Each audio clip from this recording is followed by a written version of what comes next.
Who is that on the radio? Who is that on the radio? Who is that on the radio? You really want to know who's on the radio? Come on. Let's talk about it. Jeffrey. Let's talk about it live with Jeffrey L. Miller. Watching is the best decision you'll ever make. Saturdays from 6 p.m. to 8 p.m. Eastern.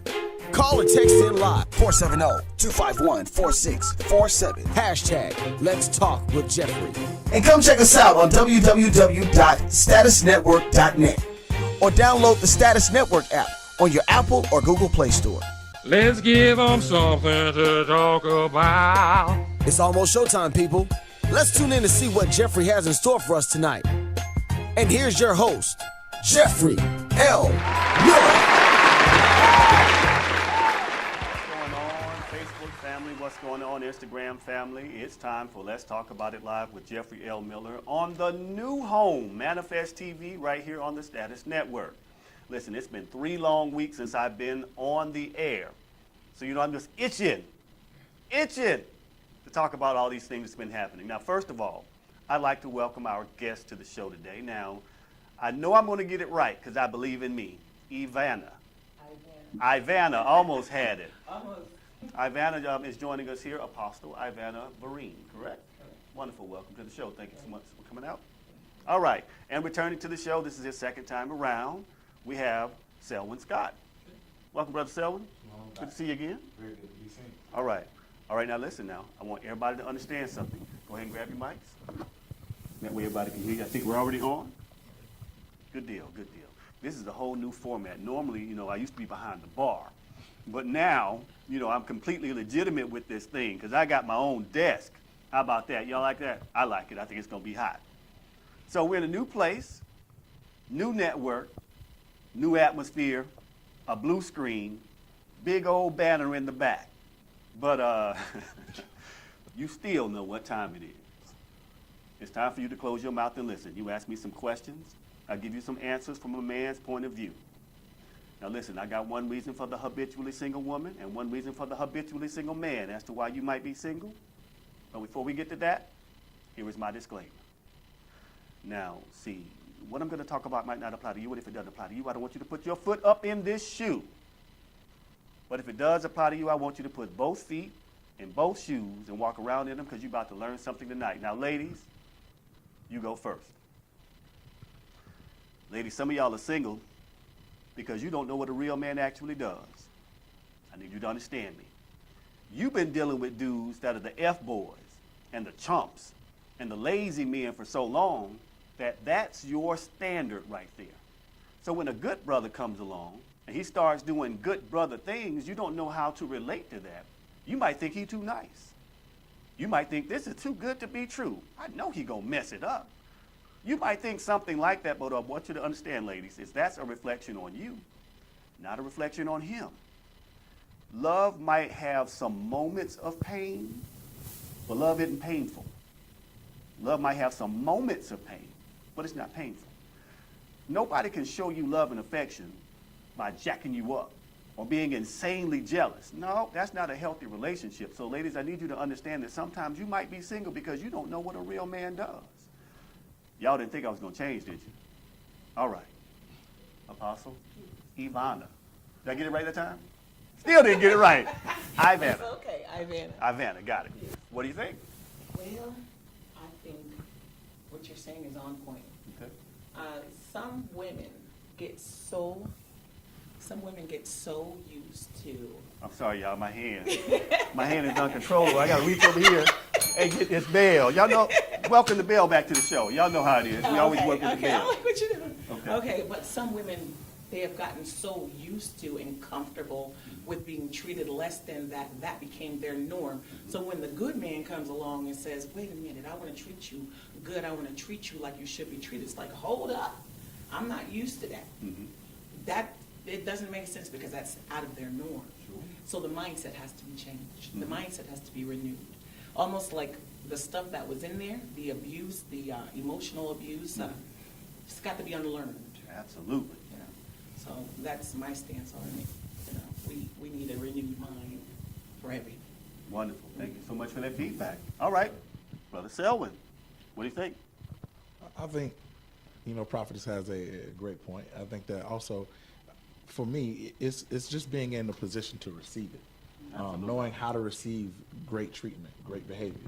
I remember last year we were talking about the woman as women like to say sometimes that men are dogs. Well, the dog learns their behavior from the master, and essentially it's just the ability to be able to receive that behavior that is given from a man that is like, hey, let's take the next step. This is how it's supposed to be. Being able to receive that and understand it. Told y'all we hadn't changed. We just changed locations. All right, fellas, don't think I'm letting you off the hook. Fellas, you are next. Now, men, some of you are single because you don't know what manhood is either. I need you to feel me on this now. Where there is scarcity, there's always conflict. Where there is scarcity, there is always conflict. We have so much conflict in some of our communities because of the scarcity of masculine energy. Scarcity of masculine energy. Now, don't get it twisted. Our women have been doing the work for as long as they could, and they've been fighting real hard to keep things together. That is no excuse for us not going home and doing what we're supposed to do to hold up our end of the bargain. We're supposed to do a lot of the heavy lifting. Whether you like it or not, it is what it is. Whether you agree with me or not, scarcity always breeds conflict.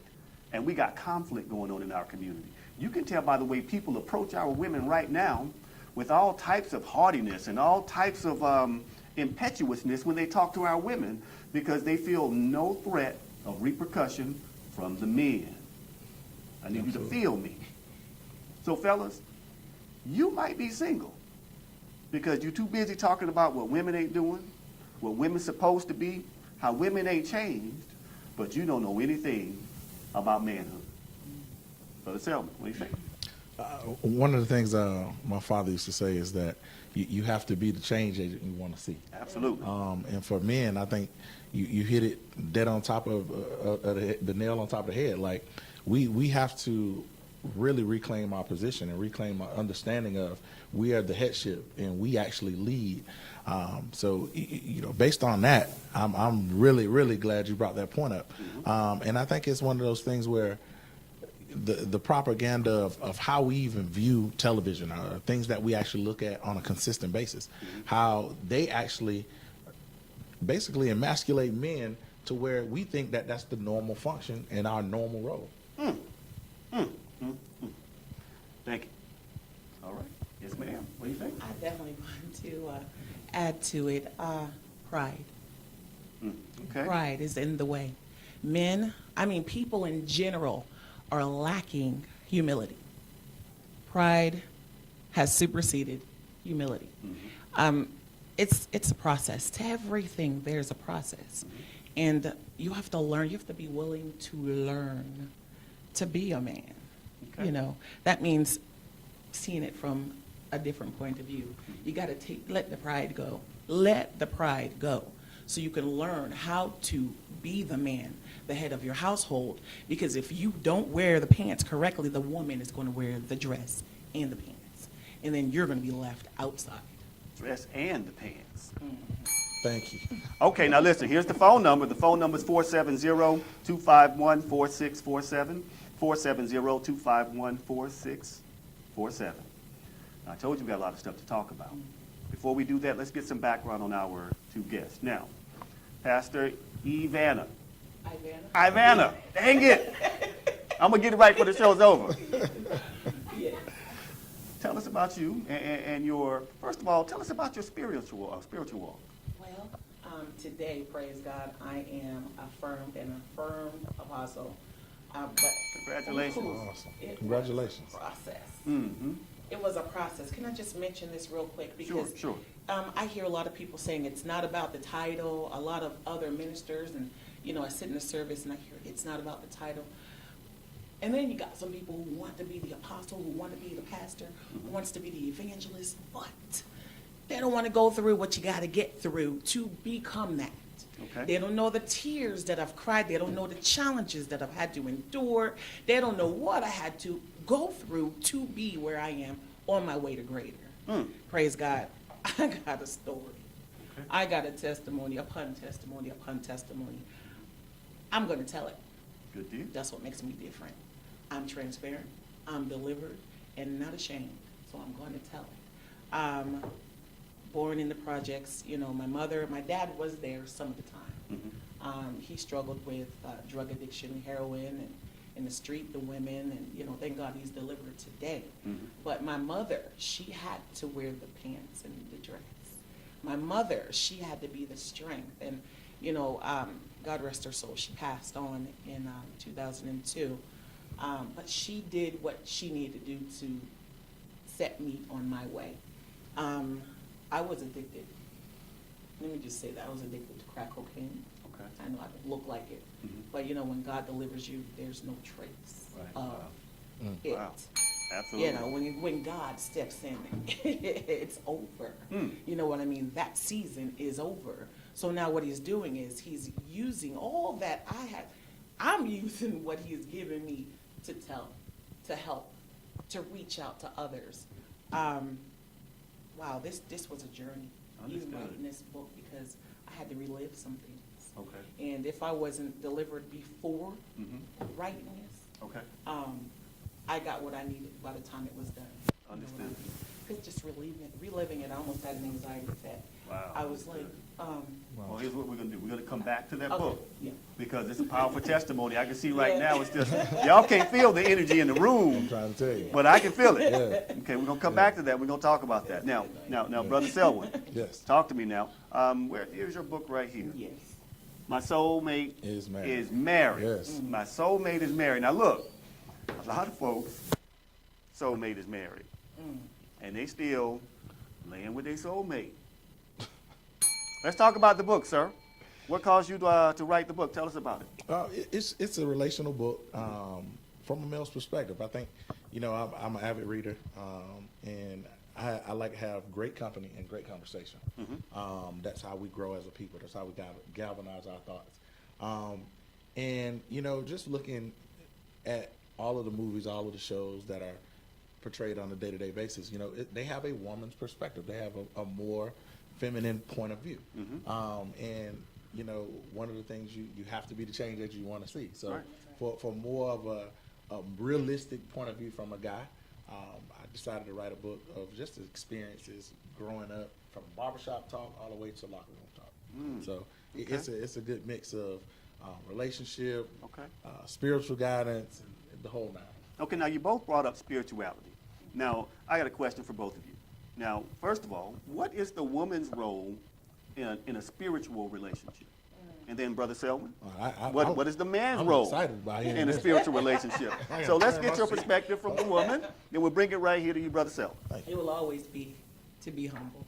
It will always be to be humble, but to be the strength. Hallelujah. Come on now. I feel like preaching. To be the strength. You know what I mean? Because, I mean, if we look at Obama and Michelle, they were both in office. Do you hear what I'm saying? At night, you know, iron sharpens iron.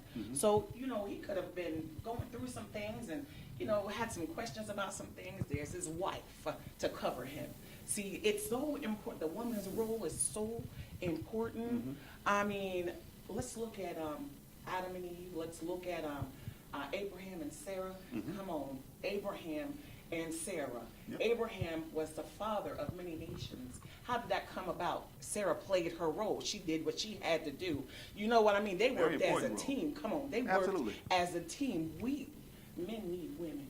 Okay. Absolutely. Men need women. Absolutely. You know what I mean? The man can't lay down and push out. You can't do that. You all pass out on the table. I wouldn't doubt it. I believe so. I'm the mother of 7. I have 6 sons and 1 daughter. All right. Yes. Wow. And God is so good to bless me and keep on blessing me. Amen. And it's the strength. It's the strength that came from my mother. Okay. You know, that has helped me be who I am today. I love it. I love it. Brother Selwyn, what about the men now? What's our spiritual responsibility?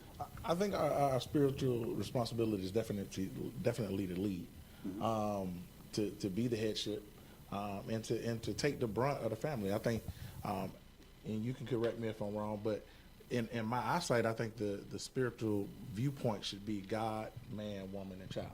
And based off of that structure, you're blessed in that structure. And, you know, a man is designed, we're built for war, just the way that God created our bodies to be. We're built to take the blows, the heartaches, the headbreaks, but like you were saying, that woman's covering is what gets them ready for the battle for the next day. So Okay, now, I'm going to play with all this divinity around me. Yeah. Devil's advocate.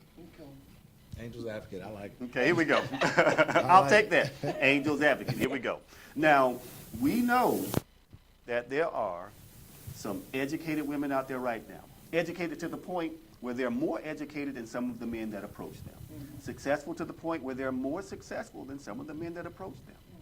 Now, if that man approaches her right, and he may be a rung or two down when it comes to education, how can he get that woman to pay attention to him where she'll notice the God in him? Just be yourself. Just be yourself. I myself do not judge men. We who are in Christ, we can't judge. We can't go around judging anybody or casting down. Come on, or casting down anybody for where they might be, because I'm telling you, God will raise you up. You don't know what you're dealing with. You don't know what approaches you. I mean, because God can change anybody. So if we put on this haughtiness, like we're better than, because I got a doctorate and you got an associate's, we're going to miss the blessing. Good deal. Good Be deal. yourself. All right, Be yourself. Now, Brother Selwyn. Now, if you don't know, Brother Selwyn went to Morehouse. So he missed out on Morris Brown. So I ain't going to hold that against him, though. No, I love Morris Brown. I love Morris Brown. Absolutely. Love Absolutely. And we ain't never closed. We still open Dear right old now. Morris Brown. NBC. NBC. Don't get it twisted. You better All ask right. somebody. All right, now, Brother Selwyn. Now, okay, a suspension of disbelief. Let's say you had not had your education from Morehouse College. And you saw that woman that, you know, you believe that was a part of your manifest destiny. This woman is your blessing. But she has that PhD or that MD or that JD. I like it. How are you going to get her to see the God in you? Well, I think that guys have to first understand, even if you have MD at the end of your title, the reality of it is every doctor that is in that medical field, they practice. They don't know anything to be true just as much as the next person. So they're practicing. So based on that, the playing field for the relationship is balanced every single day. Because even if she's a doctor, she's doing nothing more than practice. Because some things take on certain people, certain things don't take on certain people. So keeping the relationship feel balanced in that respect is just knowing that. And I think that, you know, the God in that's your true representation of God. Being able to recognize that everybody plays on the same level, but it's how you elevate yourself through what you go through. Man, listen, I want to let y'all know, first of all, I got this video that kind of exemplifies what happens when the Spirit moves you. Oh. I can tell you right now in this room, y'all can't see it, but the Spirit is moving up in this piece. I'm going to show y'all what the Spirit does in just a moment. Next question, here we go. All right, now, Brother Selwyn, I'm going to ask you this question now. You know, a lot of people are disenfranchised with the church because they feel like the church is still stuck in the march movement and they're still stuck in the boycott movement, and the church has gotten rich, if you will, off the pain and suffering so that we can get something in heaven, but not something on earth. Absolutely. So what would you recommend, or what would you say to the young man out there right now that's not looking to the church for that, that spiritual nourishment? Well, I think that street runs two different ways. I think that the church has to recognize that we're in a totally different time. We're in a more radical age, so it has to be more to match the people. More so than that, I think the church, in a realistic way, has dropped the ball in being the headship of the things that are going on when it deals with our race and our culture of people. On the other end of that spectrum, people have to realize that the church is a body of people, and we're flawed, and that's why we're in church, because we're broken and we're bruised and we're flawed people. Okay. The other point to that is people have to understand the church is much like the produce section at the grocery store. Okay. You got some good produce, you got some bad produce, Yes. but you're not gonna stop shopping because of the bad produce. That's right. So you still got to go to the house to get restored and get fixed up and get back out there. Good deal. Good deal. I'll take it. I love it. All right. What do you think? Well, as you were saying, iron does sharpen iron. So, and the Bible says, "Forsake not the assembly of the saints." So, yeah, the church is necessary; it's needed. But as far as dropping the ball, it's so true. We have got to get rid of this religious spirit. It's not about religion. It's about relationship. It's about relationship with the Father. Come on. Amen. Matthew 22:36-40 says the greatest commandment is to love God with all your heart, your mind, and your soul. And the second greatest is to love your neighbor as yourself. Now, if I'm coming to you with love, I'm not going to tear you down. I'm going to build you up. Okay. I'm going to sharpen your iron. I'm going to encourage you, motivate you, uplift you, and encourage you just to keep on going and growing in the things of God. And guess what? You're going to do because of what you learned. You're going to help somebody else. This is what it's all about. This is what God wants. Relationship, not religion. Good deal. I love it. I love it. Now, everybody hear me out real quick. Before we pivot, I just wanted to ask a couple of questions.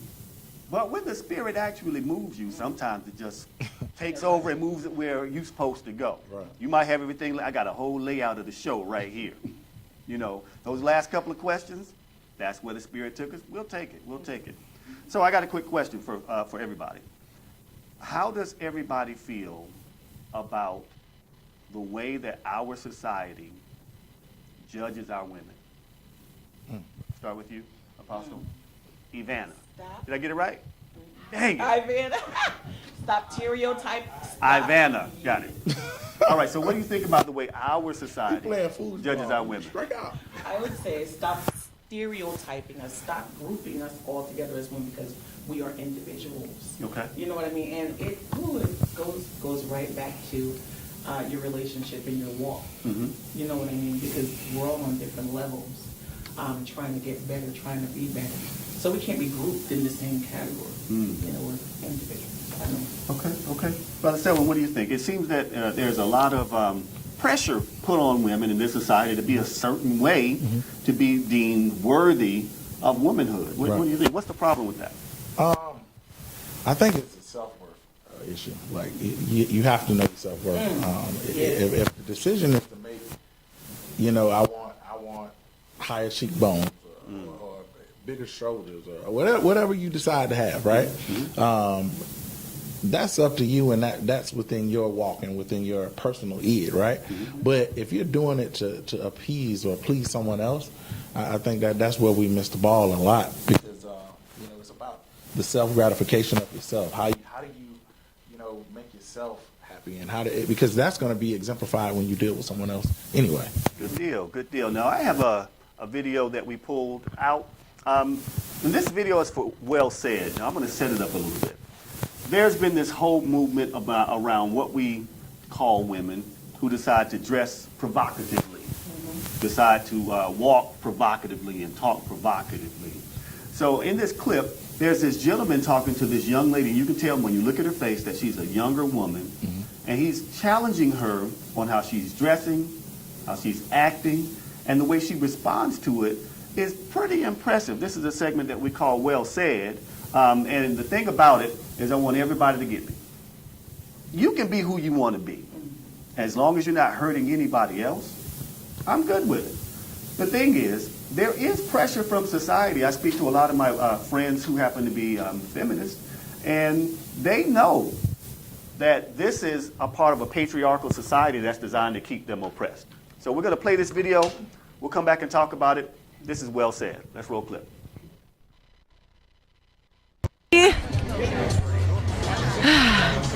Yes, we are all sluts. You're a slut. All these dudes behind you are sluts. Your cameraman's a slut. Your PA's a slut. And your mic's a slut. And what made you a slut? Because I own my body. My body is not a political playground. It's not a place for legislation. It's mine, and it's my future. And how old are you? Grown. And so you sleep around with a lot of men? No, actually, I'm a virgin. You're a virgin? Yeah. So you're not a slut? Yes, you can be a slut. Because a slut is not what you made it, Jesse. A slut is what I made it. A boss getting money, taking the mic, turning life around, taking over Hollywood. Samira. So you are still a virgin, but yet you call yourself a slut. It wouldn't matter. I'm saying it doesn't matter if I'm a virgin. It doesn't matter what a woman's sexual history is. A slut is just a word that you and your fellow penises made. A slut. Your mama's a slut. Your grandma's a slut. Everybody. Is your mother a slut? No, but yours is. Your mother's not a slut? No. Well, you said every woman's a slut. Everybody. Well, why your mother's not a slut? You are a slut. Not my mother in particular is not a slut, but a slut is a word for anybody who's owning their sexuality, turning up, and not letting Jesse twist their answers around. So let me ask, I noticed are you dressed slutty today? No, I'm dressed like a woman.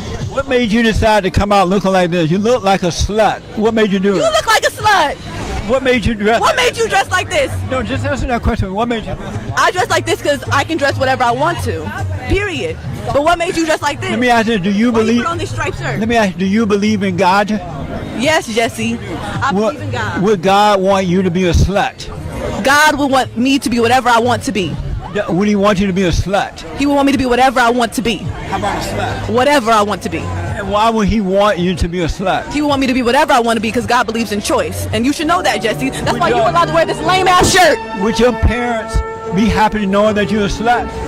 My parents would be happy to know that I'm a free woman on a billboard in Times Square in Soho for Airy Real because we take back the woman form and we ain't lame dudes like Jesse wearing striped shirts. Thank you so much. Now, all I'm going to say about that is she held her own. All right. What do you think? Yeah, she held her own, but I'd like to just take her and give her a hug. Okay, talk about that. She became offended, and because she was offended, she became defensive. I used to dress like that once upon a time. I wasn't always where I'm at today, sure, but I didn't know who I was. Okay. You know, so I was dressing the outside up for a certain kind of attention, you know, but today I've grown to be the woman of God. You know, I've learned how to dress it up. I've learned how to not be so offended. Okay. So that I can hear you. Understood. She referred to herself as a slut. No ma'am. No ma'am.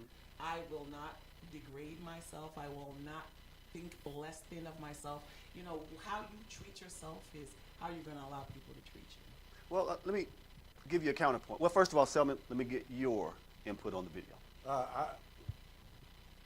The video shows an excellent point of no one stepping in, no real man stepping in and saying, hey, did you just call that young lady a slut? Like that, to me, that was the biggest issue. Like, it was guys standing around, but no one interjected to say, hey, why are you calling this just a young lady? Clearly, she's a young lady.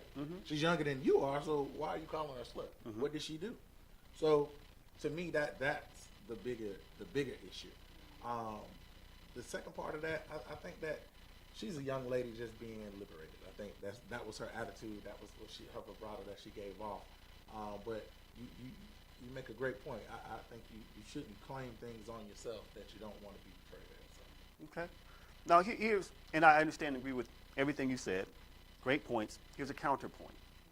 What that young lady showed was some serious gumption. You could tell that she was much younger than him, but there's a certain amount of intelligence that we, as the adults right now, miss in these younger children. We can tell them what to do all the time, but harnessing the energy they have right now and helping them figure out how to channel it, that's the key. Because right now at that age, that young lady's probably her early 20s to mid 20s at the most. I can tell you right now that her drive is taking her places. She probably just needs help focusing that drive. But at the same time, she stood there and she articulated exactly why she can reject the term slut or she can embrace it and still be powerful. And I think that's the part that we have to be aware of and make sure that we're not turning a blind eye to, because any movement that's ever been worth having has been powered by the youth, not the older people. So I think we would miss an opportunity not listening to someone as fiery as that young lady right there and trying to inspire her with our wisdom to make decisions that may propel her faster. Okay, and that's where I kind of take that right there. Let's get some comments from Facebook real quick. Olivia, what's going on, Olivia? Olivia says she wasn't defensive. A woman can wear anything she chooses. If it should not define who she is as a person, don't judge a book by its cover. That's why there's a disconnect between church and young people. That's a fair point. Virginia says, okay, what is going on with that young lady? Yes, she can wear what she likes, but why use that word? So we're getting both sides of the argument. And I think that's the part that we in our community have to learn how to do better. We have to learn how to reach our younger folk, wrap our arms around them, and give them the type of self-confidence to the fact where they feel like we're not casting them out or casting aspersions on them. Absolutely. Absolutely. All right, good deal. Now listen, we're about to get into something here. I want everybody to understand. This week, Charlemagne the God, he's a very, very popular radio host. He had some past allegations or some past situations come back on him. One of them was a rape charge that came up as a result of a party that he threw. So we're going to play the video. The video, he was talking to a gentleman, I think it's Academics or something like that, MC Academics. And as they were speaking to each other, Charlemagne basically said, yeah, you know, I had this party and I was accused of rape. And he talks about it, and we'll talk about that, then we'll come back to discuss what's going on with Charlemagne right now. But we're going to play this video, and we'll come back. This is DJ Academics talking to Charlemagne the God. Let's roll clip.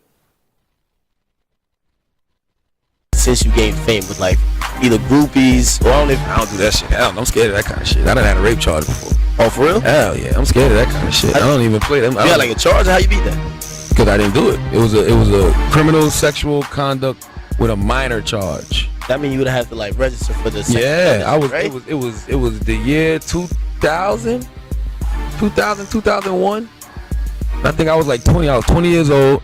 My cousin had just graduated from high school, and he had got a scholarship to Penn State University. And I had a party, and I had all of these chicks at a party. Like I was doing overnights I was working at Z93 then, so I had all these chicks there that I met through radio, and you know, chicks that my dude had known. So I used to always see this chick with my dude. So I invited her to the party. So she was at the party and shit. She got drunk, high, whatever. Something happened in the room with a couple of my dudes. I'm asking them, did they mess with the chick, you know, after the fact, after she pressed charges? And they was like, no. But they was like, yo, she's bugging. I remember the night of, they was like, yo, she's in here bugging out. She's kicking over the TV and she's trying to set shit on fire. I'm like, what the fuck? Because I had left. So the next morning, I'm hearing she said she got raped. She got raped. So I go to the hood to ask what happened. They like, yeah, you know, my cousin who had got the scholarship, yeah, he's in jail now. What you mean he's in jail? He's in jail. They said he raped the girl. I'm like, get the fuck out of here.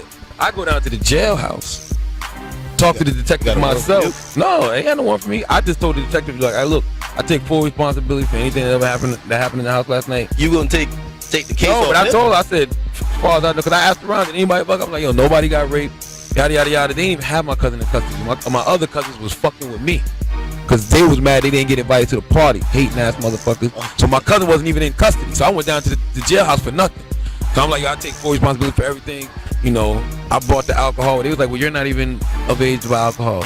And I'm like, well, how'd you get it? Well, I got a crackhead to get it for me. You know, whatever. They went out there copping out pleas with they had to do shit. Damn. So 2 weeks later, they come and arrest me for criminal sexual conduct with a minor. So I had to get blood and hair follicles. For you going down there to initially explain it? They ain't had nobody else depending on. So being that I went down there and took full responsibility, lock him up. Did it get through? You got indicted on it and everything, or? Now I went to court. Went to court and they reduced the charges to like contributing to the delinquency of a minor because I had to give blood and all, you know, DNA samples, and it wasn't me. Whoever touched it wasn't me. So you didn't get no jail time over that. So I got like basically what he's saying to synopsize, there was a party he threw. Somebody assaulted this young lady at the party. She went to the police, as she should have. And some people were arrested, and he went there to find out what was going on. Ended up, he was the one who brought the alcohol to the party. He was underage. He got charged. He did not get charged with actually raping the young woman. He actually did not have sex with the young woman. Fast forward to now. The young lady wants to reopen the case and press charges again because she feels that she was assaulted and she needs some type of closure to that. So this has been several years ago now. I want to get feedback from the panel. All right, now we'll start with you, Brother Selwyn, and then we'll come over here. What do you think about the situation as far as it coming up again now? And, you know, this is the Me Too movement, so a lot of things are happening when it comes to the rape culture. What do you think about these charges being brought to the forefront again against Charlamagne the God? I think it's very unfortunate. You know, first, any woman that feel like she's been violated, you know, that in itself is something that, as a man, we can't even speak to. Sure. That type of trauma, mental trauma, physical trauma, we can't even speak to. So we can speak to it now because men can be raped too. Yes. Very much so. But I feel women are more emotional beings. They're more in tune with their emotional side. I agree with that. So based off of that, for the young lady to feel like she was violated is terrible. But for her to go and proceed with charges on an individual that she know that it wasn't him, I think that's very unfortunate because I think as an African American male, one of the worst things that could possibly happen is you be convicted or brought to a conviction or any legal situation with a murder, drugs, or rape. Them three things, man, I'm talking about, I take a ticket out every day of the week. Understood. I take a speeding fine every day of the week. But those three things, man. All right, well said, well said. Ivana. Hi. Didn't I tell y'all? Didn't I tell y'all I was going to get it before that show was over with? Got it. Ivana, what do you think? Well, I think if it was, if everything was addressed and taken care of, then why is it coming back up? Is it motivated financial? Is it motivated by finances, or, you know, if he did the time, you know what I mean? And it's over. It's over. Now, if she didn't get past it, or if she's blaming him wrongfully, nothing's going to come of it anyway. Now, from my understanding, they decided not to reopen the case and to pursue it further. I believe that was either in South or North Carolina. Forgive me if it's South Carolina, but it's one of the Carolinas. Okay, good deal. Now, recently, though, he made some more comments. There was another video that he had where he was talking about a young lady that he had sex with, and with this young lady, he put something in her drink. This is recently. So we're going to play this. We'll come back and we'll talk about it, and then we'll get more insight on it. Let's go ahead and roll the clip on this one. Here we go. I remember a scenario, Myrtle Beach, South Carolina. I got this girl real drunk, and that sentence sounds a little fishy. I got her drunk. I didn't just get her drunk. I remember I went to the sex store and got Spanish Fly. Oh, so you raped her? Shut up. Spanish Fly. They sell it in the sex store. I'm telling the truth. They sell it in the Spanish store. I had the fucking. They sell knives at the store too. You could put that to a girl's throat and have sex with her. That doesn't mean it's illegal. So I put the Spanish Fly in the E&J. We drinking the E&J and shit. So in my mind, I don't know if this shit really worked, but I felt like I got horny as a motherfucker too. Right? So she was drunk as shit, and we had sex and shit, and like a lot of my boys was trying to come in the room and fuck her. I'm like, nah, chill out. I can't. I'm not doing that. I'm not gonna let you run a train on it. That's rape. Yeah. Okay. So it's just one-on-one. It ain't rape. Yeah. So the next trains are rape. So the next morning she wakes up. And we talk about it. And she's like, "What happened?" I'm like, "We had sex." She said, "Okay, well, I'm glad it was you." Then a couple days later, she's like, "Yo, are you sure I only had sex with you?" Because one of my stupid ass cousins was going around saying he fucked her, which he didn't. I know for a fact he didn't. I was there the whole time. Yeah. He did not fuck her. Yeah. He looked at her naked, but he didn't fuck her, right? So I'm telling her, no, me and you just had sex. Nobody else did nothing. So it just was weird that she was like, "Well, I'm just glad it was you." You know what I'm saying? Because in my mind, I'm like, yo, you could have been in a real bad situation if it was another motherfucker. That's a huge compliment, man. A girl just said, yo, at least you raped me. I didn't rape her. I did not rape her. Hey, if it was any of your cousins or friends that have been raped, but I didn't rape her because me and her had every intention of having sex with each other. So then why would you?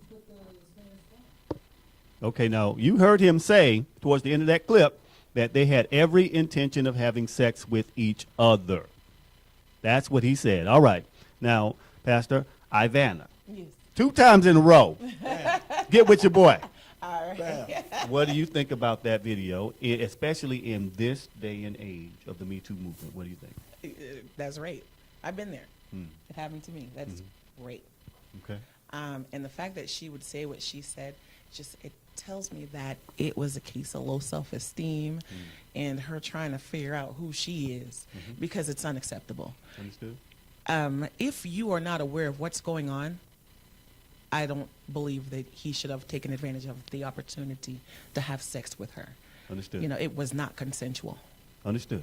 All right, Brother Selwyn. Oh, it's definitely rape. When you deal with chemicals and alcohol, you don't do it.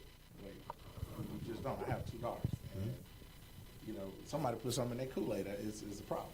So you know, even though you were planning on doing something later, it's still you can't. You don't know a person's bodily makeup. So that's not a good look. Now, for the record, if a person is incapacitated, they are drunk until they are unconscious, or they are inebriated or taking any type of substance where they are not completely coherent, they cannot consent. At all. The thing is, with this situation, he said they both had it together, and they willingly drank it. So they both were drunk and high and whatever on Spanish Fly. This is what he said. Now, we hadn't heard from the young lady. Here's what I'm going to say to Charlemagne the God. Now, I don't really watch him and follow him that much. I think he has a really good platform. Sometimes he has some dynamic interviews. In this day and age, you have to be very, very, very, very smart about what you say. I would submit to you that story, though you thought it might have been funny, probably wasn't the best thing for you to share. If anything, that's something you keep to yourself, and you make sure that you are prepared to speak to that young lady just to make sure that you both were on the same page about what happened that night, because her recollection could be different than yours. She might have just wanted to hang out and have a good time, not hang out, get drugged, which you admitted to doing. Now, if you gave it to her and she put it in her drink, that's something different. If you said, hey, I got this Spanish Fly, I'm gonna put it in our drinks, and she said, okay, baby, put it in our drinks. Okay, that might be a little different story. We don't know. I'm just saying you painted yourself in a corner. Now, I'm gonna tell everybody out there right now, I'm a conspiracy theorist. I believe that there is this movement to go after a lot of people in the court of public opinion without ever going to court, because right now there's a movement to get Charlemagne the God fired. It started around that first case that was already settled. Now it has more momentum by your own words. You got to be smarter. Yes. All right, now, I had this conversation with a friend of mine, and she gave me a very, very good point. She said, this is a part of the rape culture, how they were just talking about it and laughing, how it was just a joke.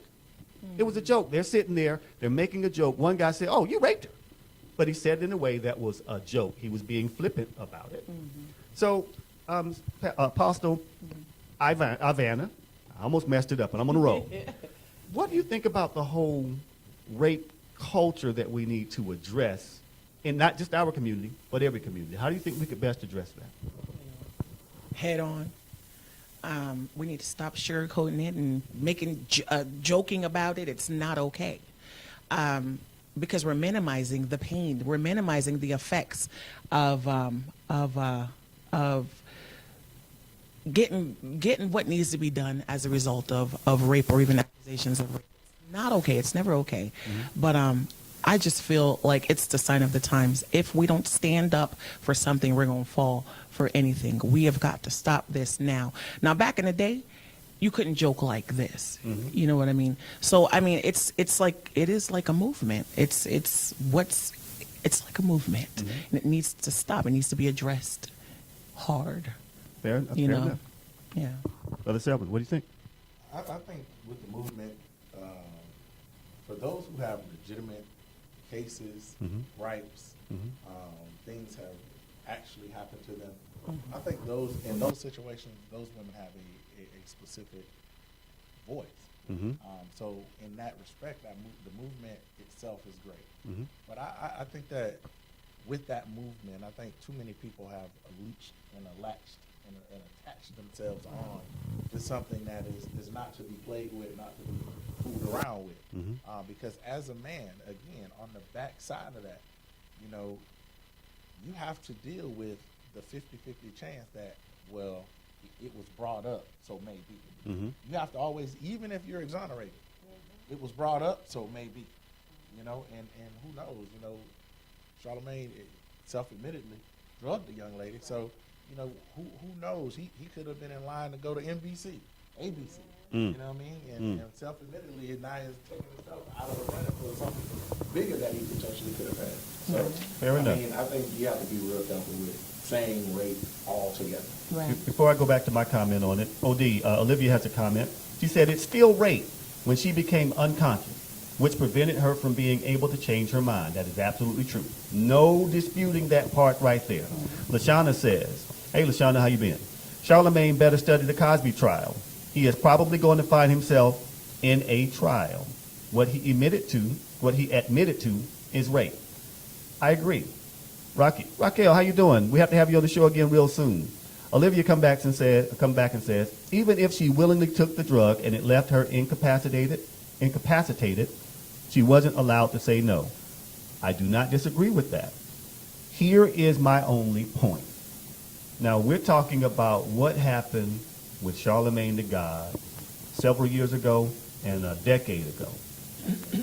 We're not talking about contemporary. Now, when he was a young man, underage, throwing a party, I believe that we're trying to adjudicate his behaviors back then by today's standards. That is not fair. That's not fair. What we have to focus on is these young men raping these women after these parties and getting 6 months probation. This year, last year, 2 years ago, who were about to have their records expunged. Don't talk about rape culture from something 20 years ago and fall silent on what's happening right now. Now, I believe our best actions are to address what happened in the past and learn from it. Not necessarily go back and retry all of those cases. Now, Charlamagne, I'm going to just put it out there. You might be in some trouble very soon. There are some prosecutors. They're well-minded, very well-balanced and well-versed on things like that, and they may be looking to hold you accountable for what you just said you did.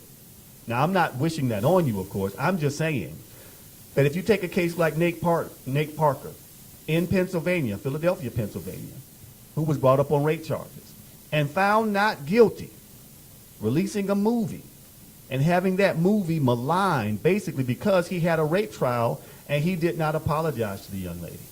He did not say, you know what, I put her in a bad situation. He didn't say anything like that. And I believe that he was within his rights not to do so because he had his day in court, she had her day in court, and he was found not guilty in Pennsylvania. Philadelphia is not the most friendly place. This wasn't an all-black jury. I think there was one black person on that jury. Everything else was predominantly white women. He was found not guilty, and he was still raked over the coals when The Birth of a Nation came out, like he actually had raped someone that same year. Absolutely. So that's all that I'm saying, and I want everybody to hear me clearly. If someone takes a drug willingly and you give it to them and y'all right there and they're unconscious and you keep going, that is rape. Only North Carolina, only state that I know of that says once you start having sex with the man, if you say stop and he doesn't stop, it's not considered rape. That is the only state, and that, in my opinion, that is preposterous.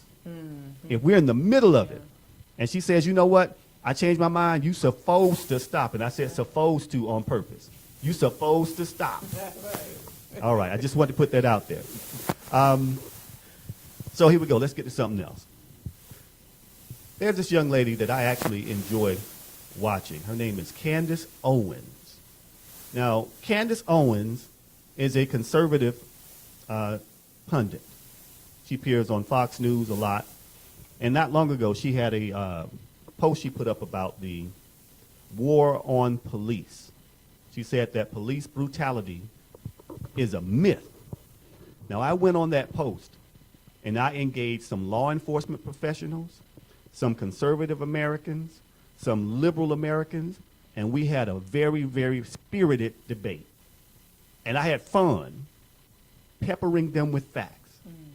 You know, at the end of that thread, which is a very long thread, they said, hey, I can appreciate you making an intelligent argument about what you did. And I said, you know what? Thank you for your service through law enforcement to the public. And we agreed to disagree, but we had a healthy respect for each other. We're going to play this video because Candace is going to make a solid point, and then we're going to talk about what's really going on the streets out here dealing with police in our communities. Let's roll this clip.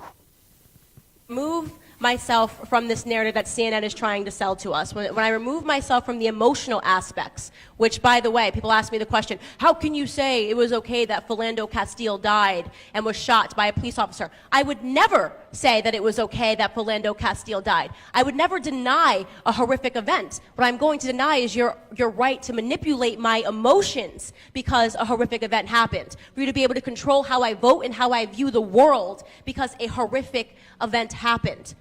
In most circumstances, these events are anomalies. I just sat down to an interview with Mike.com. They're here. They're recording this. And the founder gave me a stat. He said, well, 990, black men were shot and killed by police in 2016.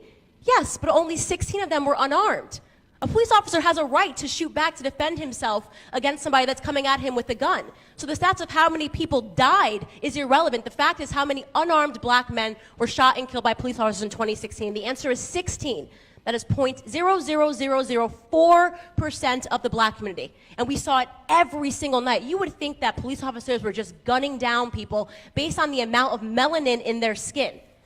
The media was able to make people believe that this was something that was real, that this was a real threat that was posed to the black community, when in reality, you have a higher chance of getting struck by lightning than by being gunned down unarmed by a police officer. We launched a war on police officers in an effort to control the black vote. That's the facts. So you guys heard that. Now, she actually hit you with a statistic. The reality of it is, in this country, and this is from the Department of Justice directly, there really isn't an accurate count of police shootings kept. And it's a shame. Not an accurate count, not a nationwide database that says, here are the number of police shootings in this community, this precinct, so on. There is no database like that. None. Secondly, I want you to talk to the people in Ferguson, Missouri, even before Mike Brown got shot. They will tell you, and you can look at the amount of tickets that were written, that they were basically harassed by the police. So much, in fact, that that whole department had to be broken up. Baltimore, police were found to be planting guns and evidence on people. This is the reality of it. And Philando Castile was shot and killed trying to comply with an officer. He let the officer know that he had a concealed weapon. The officer said he was pulling him over because he looked like a suspicious person. Then he got to the car and said, your tail light's out. Why did he actually stop him? Why did he actually stop him and shoot him so quickly? And guess what? He ran out the same narrative that they always do. I fear for my life. Philando Castile didn't make any sudden moves. He wasn't yelling until the officer pulled his gun out and shot him. So I understand what Candace is saying. She has some great points. The reality on it at the ground level is much, much different than parsing out the statistics and hiding behind them. If you really get to the ground level, get granular with it, you'll see there's something big going on. We'll talk about it more in just a second. All right, Sister Ivana. Yes. Talk to me. How do you feel about what we just heard from Candace Owens? Oh, goodness. Well, first, I'd like to say there needs to be some kind of measurement, some kind of database, some kind of record of what's going on so we can keep track.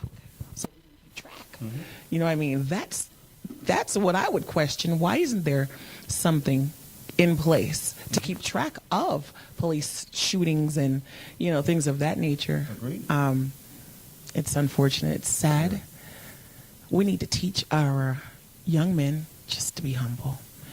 Let's get rid of any excuse the police may have, or let's just be humble. Let's teach our young men just to be quiet. You know, because a police officer, they might be, true enough, they might be afraid. So just don't say nothing. Don't give them, like I would say to my son, don't say nothing. Just be quiet. Just be quiet and write it out. Okay. We're going to talk That's about my that. We're going to talk about that. Brother Selwyn, what do you think? Well, I think Candace Owens is a phenomenal reporter, but I think she's 100% incorrect on the information that she's given. I have a cousin that was murdered, made national news, Corey Jones in West Palm Beach, Florida. And until you have an individual's life snatched away, the statistics of .0000004 really don't matter to you. But when it knocks on your door and it affects people's lives and families' lives, you start to realize it's almost like a pilot. There's specific jobs in this country. You just can't sign up because you can't have a bad day. That's true. You know? That's true. If the anomaly was Delta had a plane drop out of the air at .0004, those statistical numbers would cause Delta to not be the #1 airline in the world. Very it would good. cause Delta the ground plane. So I just think that she's 100% incorrect. And for every Philando Castile's that situation that made national news, there are probably 200 or 300 in that same city that never were heard about. Fair enough. Fair enough. Now, here's something else that I find really, really fascinating. Not fascinating, but interesting. Now, one thing was being humble. I just saw a video the other day of a woman being stopped by a police officer who invoked her right to remain silent, get arrested at a traffic stop. And the officer Mirandized her in the back of the car. He said, "You have the right to remain silent," after he arrested her for not talking to him during a traffic stop. He arrested a white female attorney. Here is where I'm going to draw the line. I completely understand why you say teach our young men to be humble. One of the most powerful movements in our community was the Black Panther Party, and those men were not humble. They didn't partner in a way with the women of the community to be humble either. They partnered to be protectors of the community and to have a space where their women could develop an environment for the children to grow and prosper. That's what they did, and they were completely serious about it. In fact, they were so serious about it, and they followed the letter of the law so faithfully, they had to change the law. The National Rifle Association, at that point, wasn't a fan of people carrying guns because the Black Panther Party legally went into the California State House bearing arms and scared the crap out of all those people in that building. Yes, at Ronald Reagan, too. He was the governor of California. But I completely understand why you say be humble. Right now, our young men ain't going to be humble. Too many of them right now understand that right now I'm being treated wrong. I just saw another video of kids in a park get arrested and handcuffed because somebody called the police on them. Kids in the park playing, arrested. 12-year-old kids walking down the street carrying basketballs. Police officer pulls up, draws his gun, get on the microphone, says, "Get on the ground." The 12-year-old kids, they started crying. Nah, what we need is these public servants to be public servants. Now, I got a clip from D.L. Hughley that's going to really epitomize exactly what I'm trying to say. Because a lot of people on the conservative side in that thread that we were going back and forth on, they got one perspective of the police. Our perspective is different. You need to learn to appreciate it and respect it. So we're going to play this video right here and listen to what D.L. Hughley has to say, and then we'll come right back. Let's roll that clip. This is from The View.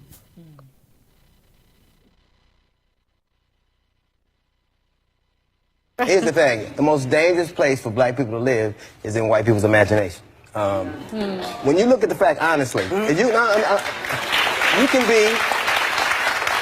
can have just shot up 17 people, and the police will arrest you. They know you have a gun, but they'll shoot the kid they thought had one. They'll shoot him in the back. And here's the thing, it's just, we live in America right now where we've evolved. We believe that a man can be a woman trapped in a woman's body, a woman can be a man trapped, but we inherently believe that black people are criminal. We can accept that you are a man trapped in a woman's body, but we don't, for some reason, we can't buy the notion that all black people aren't inherently criminal. And that's, it really, and that we don't, like for every time something happens, they'll say, these dualities can't exist. You can't tell us we live in a country where you're innocent until proven guilty, but then okay you being murdered because he said you were guilty, the cop said you were guilty. They didn't try you. Before they tried you. Right. And the truth of the matter, America's never, there have been 200 race riots in America, primarily because black people or people of color have been killed by the police, but nobody be brought to account. That was before there was black on black crime. So what was it then? We've been murdered for reading, for looking somebody in the eye, for whistling at somebody. The murder of black people at the hands of people of authority has always happened. And police are doing what they've always done, which is the police for us have never been about protecting and serving. It's keeping you in your community where you belong and keeping you out of places you don't. That's just how it's. You know, there are some good officers out there. A lot. Nobody needs to say that because we already know. We know that. But did you hear what he said about police keeping us where we're supposed to be and out of where we're not supposed to be? And you see a lot of people calling the police on us because they don't think we belong where we are. Brother Selwyn, what do you think? You know, just to the statement, you know, I think our humbleness is not to be categorized as compliance. I think it needs to be strength. And being strong in being educated on the law, being strong when something is wrong, actually saying that it's wrong. Humble is not being a follower of a system that is incorrect, that wasn't socially aligned to create it for you anyway. So I think that for us to be humble, and I think for us to also understand that humble strength needs to be displayed, because, I mean, it has gotten to the point in America where the racial tension and the racial lines are being so interwoven. It's getting pretty scary because it looks like a racial explosion. Okay. Yes, ma'am. What do you think? Almost like history repeating itself. You know, there's nothing new under the sun, but we need to learn to change our response. I myself, I have two sons in the military. One Army, one Navy, and another one getting ready to go to boot camp with the Navy. And I personally, I don't like guns. I'm not comfortable with them, but they are. I would know your rights. We need to know our rights so we can know how to stand. But again, I'm so in agreement with you about being humble, but not compromising. You know, right is right and wrong is wrong. Okay, so LaShawna Taylor brings up an interesting point. She says you cannot try and hold court in the streets with an officer. Once you encounter an officer, you have to just go through the process. It's unfair, but the goal for every black man is to make it home alive each day. Until laws are changed, you have to do what will keep your family from burying you too soon. Now, that is a valid point. Here is a counterpoint. What did Philando Castillo do? He did everything that they asked him to do. I saw a video the other day of an officer telling a man to sit down. Another officer saying, cross your legs. Another one said, put your legs out in front of you. The man was sitting there complying, and he got tased. I saw a video several years ago, 2 years ago roughly. There was a man who was actually, he suffered from a learning disability, and his caretaker was trying to get him out of the street. The caretaker knew that the police were there. This was in Florida. The caretaker got on the ground, put his hands in the air, laid back and said, don't shoot, and still got shot. What has to happen, it changes on our side. The change is not on our side. It has to happen on law enforcement side. We have been trying to comply forever in this country. Forever. When we dress a certain way and we dress up, we uppity. When we get educated, you're a smart Negro. When we drive a nice car, you're a fancy Negro. When you got a little intelligence to you, oh, you smart. You getting smart with me? You getting me lip? So at some point, What has to change is the way that we are treated, because we're never going to act good enough to be respected. It's like living in an abusive relationship with an insecure person.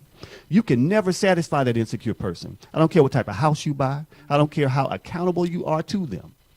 As soon as you do a little bit of anything wrong, they're going to come at you. So when a attorney can get arrested for remaining silent, that means the system is broken, not us, not our behavior. The system is broken. If a police officer can pull a gun and say, I feel threatened because you're filming me in California, that is the system that is broken. We are the citizens who actually pay for all these services to be protected and served, only to be brutalized. That's not how this story is supposed to go. So I respectfully, I absolutely agree with what you're saying, LaShawna, except for the part of it's not fair. No, it needs to change, because we just can't simply comply with them breaking the law. Everybody has to be held accountable, including the police. The phone number is 470-251-4647. 470-251-4647. All right, now I got this story that happened in Florida, talking about law enforcement. Now, I ain't got no video for it, but I read it. The police force there had a high 90% closure rate on any type of crime that happened in that community. High 90-something%. Nearly every case was solved. And it was solved because the chief of police was telling the officers to go and arrest black men and pin the crimes on them. Okay. So what are we supposed to do in that instance? Brother Selwyn, what do you think? Civil disobedience, personally.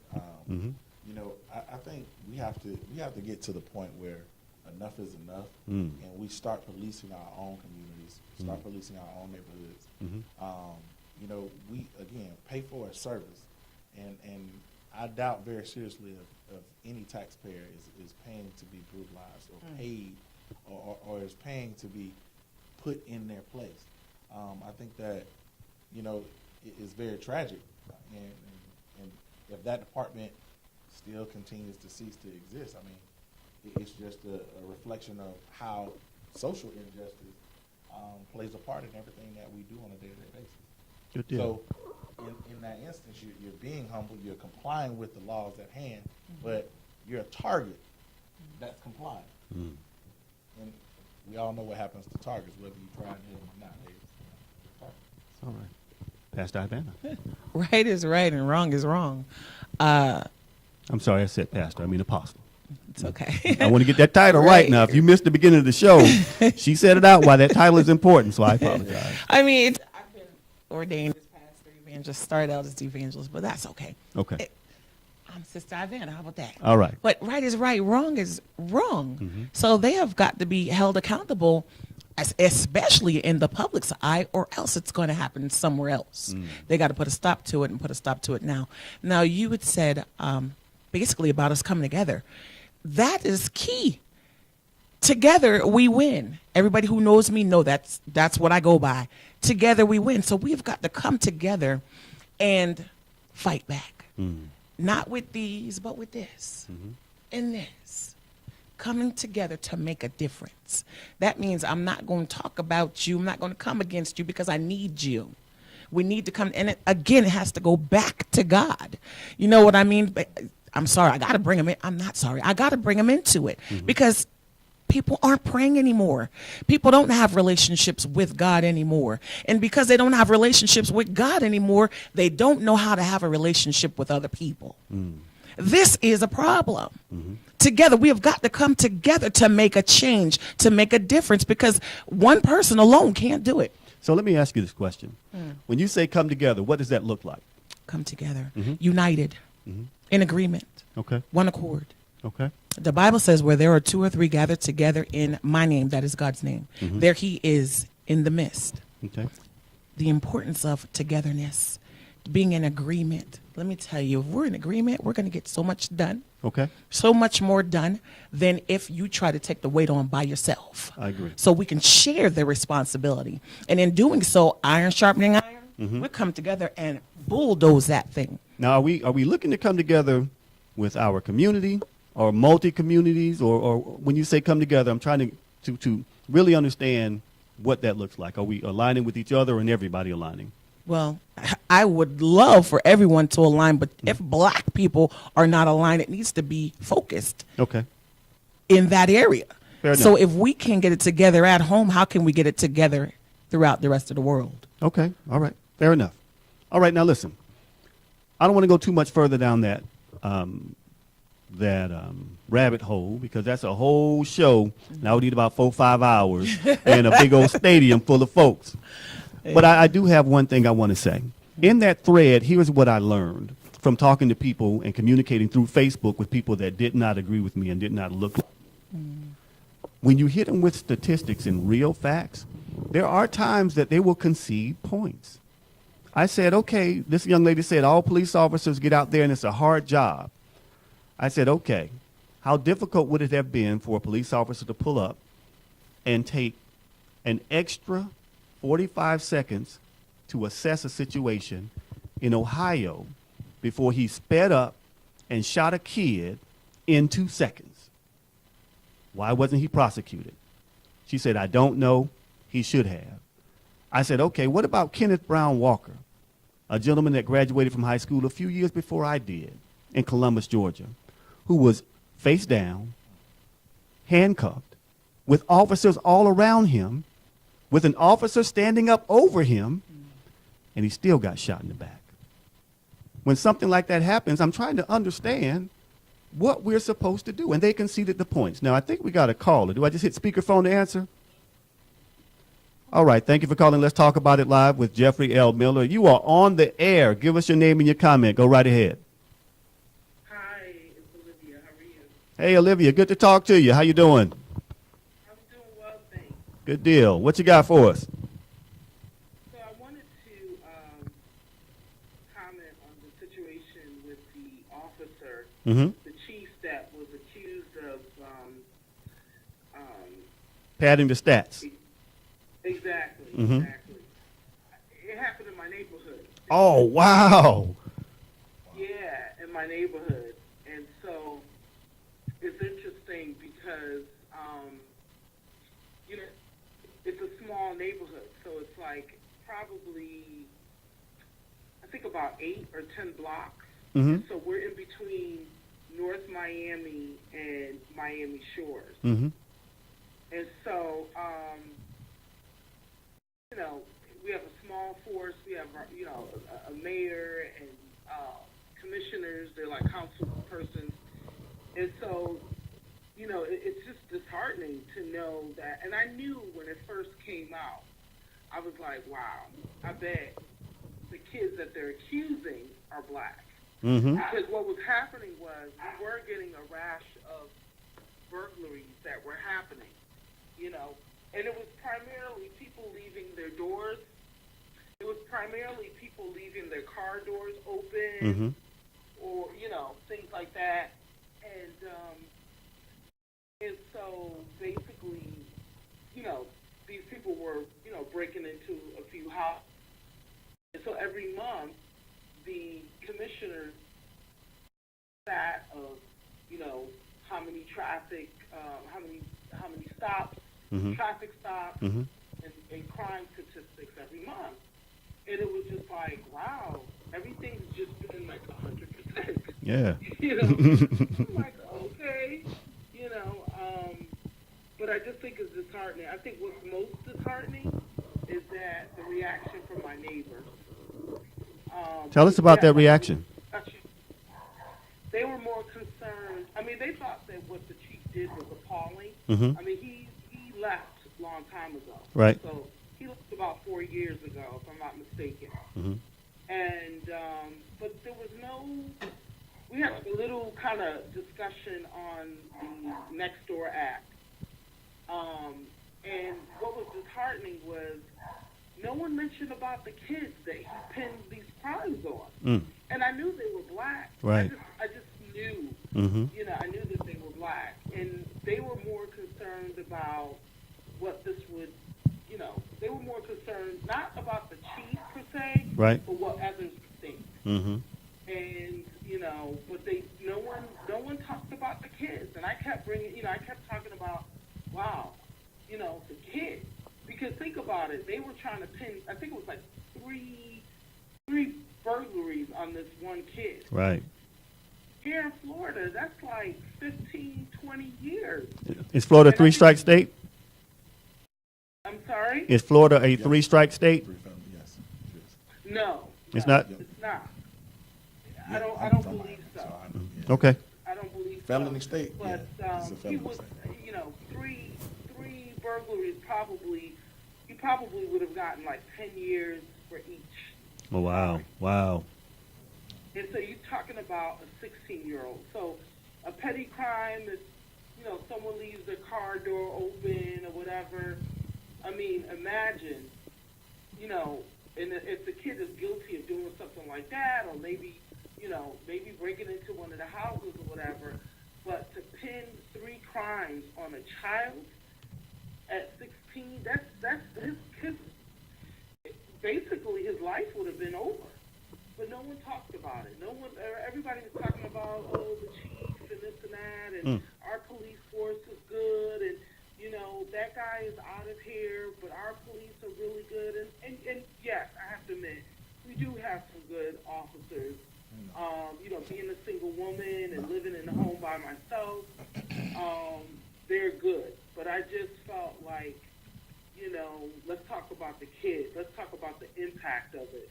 Got it. They were like, well, he's gone. We don't need to talk about that anymore. So Got it. I just thought it was terrible. But yeah, it happened in my neighborhood. All right. Olivia, we appreciate you calling in now. July is almost over with, so August, we got a date, right? Yes. All right. I got a new studio for you, too. I put it together all myself. I built all this. I did all this me. This guy right here. Thank you very much. Thank you so much for calling in and supporting the show. We look forward to talking to you again soon. Yes, bye-bye. All right. Now, just to recap what Olivia said, she lives in that community where there was basically a 100% closure rate on crimes that happened. 100%. Now, that's some hellified police work. Don't get it twisted. We got some great law enforcement officers, great detectives, and, you know, chiefs and everything. I'm not saying that police are bad people. I'm just saying 100%. Oh, that's amazing. Now, let's keep it in perspective. Just as Olivia said, the focus was we got a good police force. Nothing about the kids. And I think that's a problem with this country. This country will say we have to defend our police officers. But what about the lives they damage? The bad ones.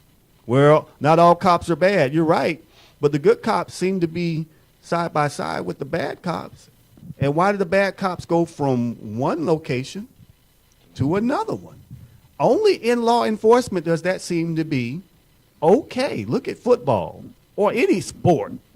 A bad team member, they would get rid of that person. I don't mean to talk bad about a basketball player, but look at Dwight Howard.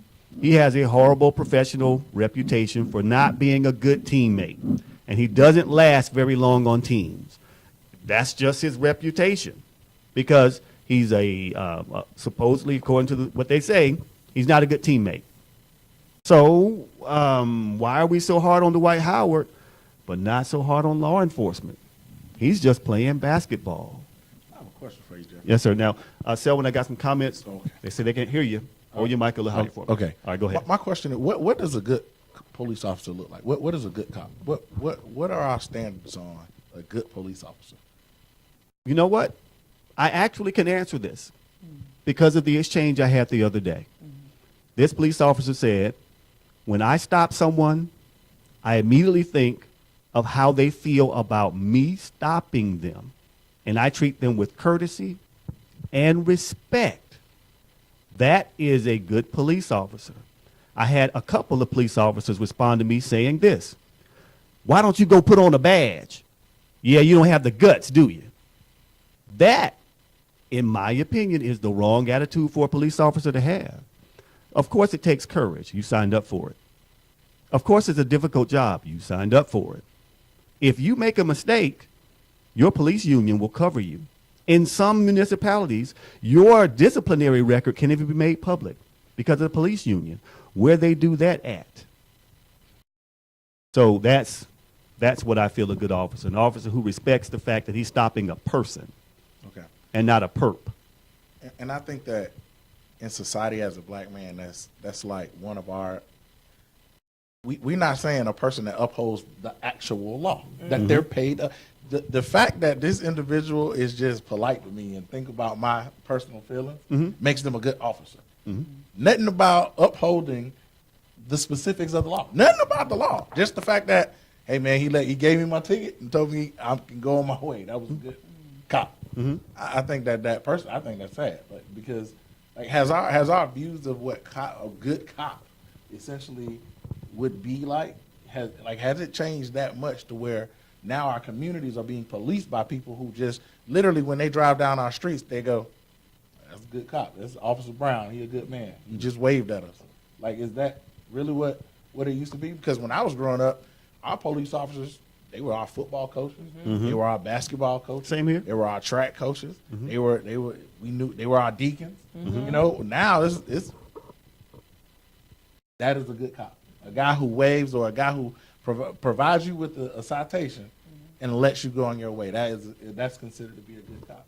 Apostle Ivana, what do you think? Yes, I while he was answering or asking the question, I'm thinking, well, please let me answer that. A good cop to me is one who not only enforces the law but doesn't abuse the power behind the badge. The good cop is the one that's going to go to bat for the law, you know, for the rights, not just of himself, but the person, the rights, the right. You know, just because you're a police officer, don't be biased. Do the right thing. Integrity. You swore in and you swore to do a job. That's what would make a good cop do the job. I think Jeffrey made a great point. Make sure you hold your mic up. I think Jeffrey made a great point when he said, you're side by, if a good cop is side by side with a bad cop, your sworn duty is to uphold the law. And if you know that that's a bad cop, it automatically makes you a bad good cop when you don't do the job that you're paid to do. That's just my take. Now, one of these days I'm going to have some police officers on the show, and we're going to have a good, healthy debate. I've been, first of all, I know several police officers, several people in law enforcement, and I have a healthy respect for them. I know them from college. I know them from high school. I know some from elementary school. I know people who work for the FBI. These are good people. These are hardworking people that go to work every single day. They put their lives on the line every single day. Don't get it twisted. Yes, we do need law enforcement people serving the public. At the same time, don't forget this country's history. This is the country that slaughtered buffalo so that the Indians couldn't be self-sustaining. They slaughtered buffalo almost to extinction and made mountains of buffalo skull bones, like making a mockery of the people they pushed out of their own homes through the Trail of Tears. Let's not forget that some of the origins of law enforcement go back to slave enforcement, slave catchers. So I don't want anyone to think that we have just completely gotten over that as a country, because we've never truly faced it as a country. It's always been excuses for why we're better, but never the hard work to make us better. As a matter of fact, the progress that's going on in South Africa right now, people are appalled that these South Africans are taking back land that was stolen. Imagine if the people who were the first the first people here, imagine if they started taking back their land. Would they not be justified because it was stolen? The Aborigine in Australia. What if they started taking back the land that was stolen from them? I just want everybody to understand. I'm getting kind of, off where I wanted to go with it. There are a lot of countries around the world that were started off the backs of brutality that still have some of those vestiges in place right now. You think the ghetto happened by mistake? happened on purpose. All right, LaShawna has a good comment. I love this right here. LaShawna says, please don't understand. I'm not saying our compliance is the fix-all. What's really frustrating is that you also have to remember that even when an officer is charged with the crime, he has to be found guilty by a jury of his peers. That typically means the DA says, as D.L. Hughley says, other white people who only see us negatively in their imaginations. It seems like a lose-lose situation, but all you can do is control your actions. So don't try and hold court in the streets with a cop and possibly escalate the situation. Like I stated before, Sandra Bland didn't escalate no situation. She was actually complying. The officer told her to turn her radio down. She didn't have to do that. She was smoking. He said something about her smoking. She could smoke in her own car. She wasn't blowing smoke in his face. He said, get out of the vehicle. She did not have to get out of the vehicle, but she got out anyway. So she actually did everything that you're saying. And she ended up being arrested and taken to jail. Now, yes, that officer had charges pressed against him. I don't know how hard they stuck. I think he lost his job. I don't think he was convicted. Rarely do officers get held to account where they feel like, you know what, I'm not going to do that again. Sometimes they get vacations. Sometimes they get paid vacations. Now, I'll tell you one state that really don't play is South Carolina. South Carolina will prosecute an officer in a heartbeat. In a heartbeat. I believe it was Walter Scott that was shot in the back. And the police officer got 20 years. I was surprised. I think it was Walter Scott. I might be mixing the name up. It was in South Carolina, but I don't think it was Charlotte. The guy, older guy who was running, the officer shot him in the back, and somebody recorded it. I think that was Walter Scott. And then he planted the gun. But now, again, I need everybody to understand me. We actually do need law enforcement. We need to make sure that the officers are protected and they are recognized for what they do.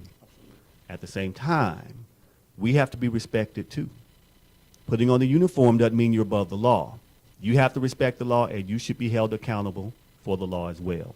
I want to pivot. I want to get back to what you are doing and what you've written, and we're going to talk about that. Lost in the Valley. Yes. Lost in the Valley. Now, you were telling us this was about your journey, and I think I'm seeing the metaphor that you were actually in your spiritual valley. Am I correct? Oh, no. Okay. This valley here yes. was dark. It was drugs. It was abuse. It was, oh goodness, it was insecurities. It was life on the street. It was every dark thing you can think of. Mm-hmm. It was every dark thing you can think of. Mm-hmm. God brought me out. So I was lost in the valley. Understood. Ooh, but today I'm found in Christ. Wonderful, Amen. wonderful. Okay, now what was that point, if you don't mind sharing, what was that point where you actually started to say, I got to do better. I got to stop doing what I'm doing now and do better. What was the impetus behind that? My son, but my children, but my one son. Mm-hmm. My one son and Marcel. Mm-hmm. He's in the military now, and actually he's done 2 tours already, mm-hmm. and he's here in Atlanta recruiting. He would always ask me questions while I was in that state of mind. You know, hi. Mm-hmm. Mom, what's the smoke? Mom, what you doing? Mom. And it got so loud that it made me look at things like, wait a minute, what am I doing? What am I doing? And it first started, you have to read the book to really get all the facts and details, because I would be here forever mm-hmm. trying to tell you. But it stemmed from the addiction, stemmed from low self-esteem, mm-hmm. wanting to be accepted, wanting to be loved, I didn't love me. Mm-hmm. So because I didn't love me, I wanted you to love me. Understood. I wanted you to teach me how to love me. Understood. You know, today it's not that at all. You can't tell me anything today because I know who I am. But back then I didn't. And so whatever I could do to please, people please, oh my gosh, I was the biggest people pleaser there is. That's how I got started into this. You know, I wanted that then boyfriend to be happy, again, to accept me. So I did what he said to do. He put the pipe to my mouth and he said inhale, and I did. You know, and that, and what accompanied that was abuse, the mental, the emotional, the physical, abuse. And it just stemmed from there. And by the time we got to my children, actually, because, oh my goodness, you have to read the book. Right. But my son, Marcel, he was the one that, I mean, even in hindsight, it was, like Bart Simpson. Yes. Mom. Yes. That's how my son was. Or Stewie. Mhm. Mama. Yeah, Ma, that's ma, it. Mama. That's Okay. exactly it. And it had gotten so loud.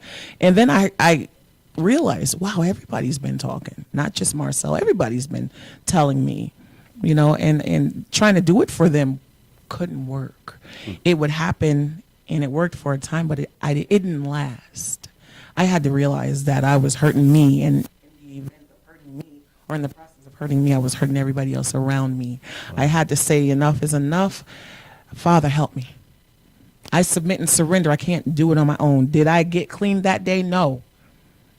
It was still a process. Mm-hmm. Understood. Fair enough. Now, we're going to come back to you. What I'd like for you to do, pick a passage from the book and read it for us. Now, you got the wrong book. You're about to read My Soul Baby's Married. Now, she's saved now. Don't be like Don't read that book now. All right, good deal. Brother Selwyn, let's talk about your book. Now, you wanted to give the man's perspective. In giving the man's perspective and starting to research and putting everything together for the book, what did you discover about the man's perspective when it comes to how we feel about love and relationships and things like that? I think that what I learned the most was that we just communicate on a totally different wavelength, and trying to simplify our thoughts and making them, bite-sized for us. Got it. Not being, most guys are not Romeo. Most guys can't write these awesome soliloquies or sonnets and sit outside the woman's door and sing and bellow out things all night, right? Right. But if we take our masculinity and put it in small and bite-sized pieces for us, it's easier to communicate those feelings. It's easier to communicate our thoughts, our wants. But a woman has to be receptive to hearing those thoughts, those wants, those desires from a guy. So it's that balance of, taking a blue-collar worker and a business executive, seeing how those two people speak the same language when you're talking about love and relationship, but also looking at how their lives segue across each other and overall how women receive that information from each. Fair enough. Now, we're going to come back to you and ask the same thing. Take a passage from the book and read it for us. Absolutely. All right. So, Apostle Ivana, what you got for us? Okay. This is actually in the introduction. Help me. My soul cried out, but I thought no one heard me. I'm tired, oh God, I'm tired. What am I going to do now? I've disappointed everyone who ever loved me. I hurt those who cared for me. I was lost to the streets in the valley of the shadow of death, where drug addiction was a common way of life. Who do I go to? Who's going to help me? Okay. All right. Brother Selwyn. All right. I chose something from the intro as well, just something quick. Most people that get married, they buy into the myth that marriage is a specially designed box that's full of all the things that they need for a lasting future: companionship, intimacy, friendship, and communication.